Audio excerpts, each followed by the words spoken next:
Bandla Ganesh has been, the first time I've ever seen that man was when I did my film Ure Pandu. He was one of the actors, friend characters.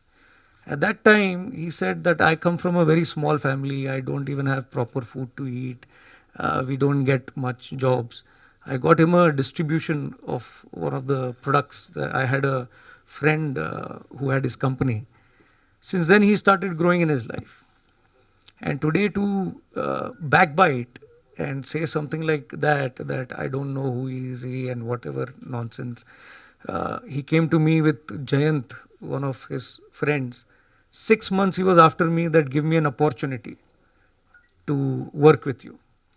I have become very big producer. I have big actors like Pawan Kalyan, and I have big actors like I've made big films with him. We need one powerful production company over here. Why don't you come and produce? I like cinema. I produced Tamil films. I produced Telugu films. I've acted in Telugu films. My career started with Telugu films. Hindi films we've produced. So for me, I'm passionate about cinema and I will make. And I find somebody who's good, I will work with.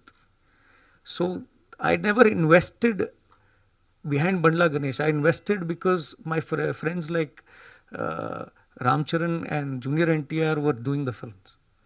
In fact, when I met Junior with Bandla, uh, Junior told me, keep him outside and then come and talk to me.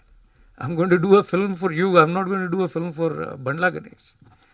So the reality is different. And what he's trying to portray is very different. He is a very cheap person if he communicates false to audience. Even today, I keep listening to everybody in the industry that Bandla is saying that uh, Pawan Kalyan, I'm doing a film with Pawan Kalyan.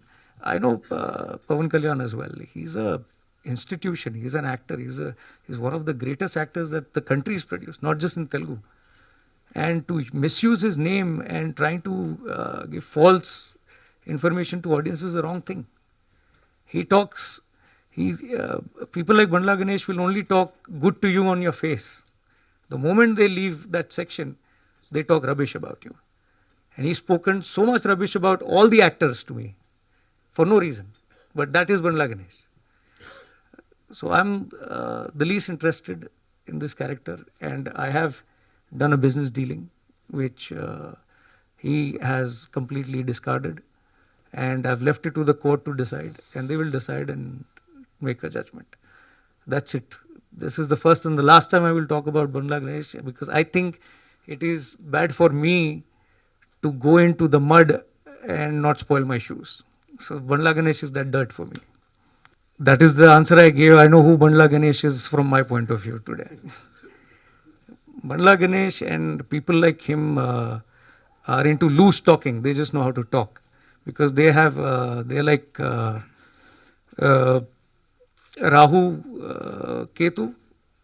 One doesn't have the tail and one doesn't have the head. So that is Bandla Ganesh in between. Head, no tail. We just only talk. I've filed 14 cases, check bouncing cases and legal cases have been filed. They're all there. So I think court takes his own time to work. Court will decide on him. Legal. I, there was once I tried to talk to him, and it was a very embarrassing situation for me as a human being. And that is the day I realized that how bad a human Bandla Ganesh is. There were 14 people sitting trying to discuss that he should settle. And his father was also there, his brother was also there. And they also had come. Old man, very old man, his father is. And they came and it was clarification that how the deal happened, what he had committed, how he has defaulted. That is the time he signed all the documents in faith. First of all, honestly, I did not even have a document with him. Because I believe in faith, I believe in person, paper are secondary. So that is the day everybody signed the document and in front of everybody he committed, he'll give. But I said, I don't trust this man because Bandla Ganesh is not worth trusting. For the first time, I saw his father literally crying in tears and coming up to me. And he was about to fall on my feet, and I felt very bad about it. That for a son like Bandla Ganesh, a father has to go through like this. Because that day, the case was filed. He was supposed to get arrested that day. I had filed a case. So because of his father and the way I saw his situation, I left him. And I said, fine, we won't take legal action, but whatever he's committed, he should fulfill.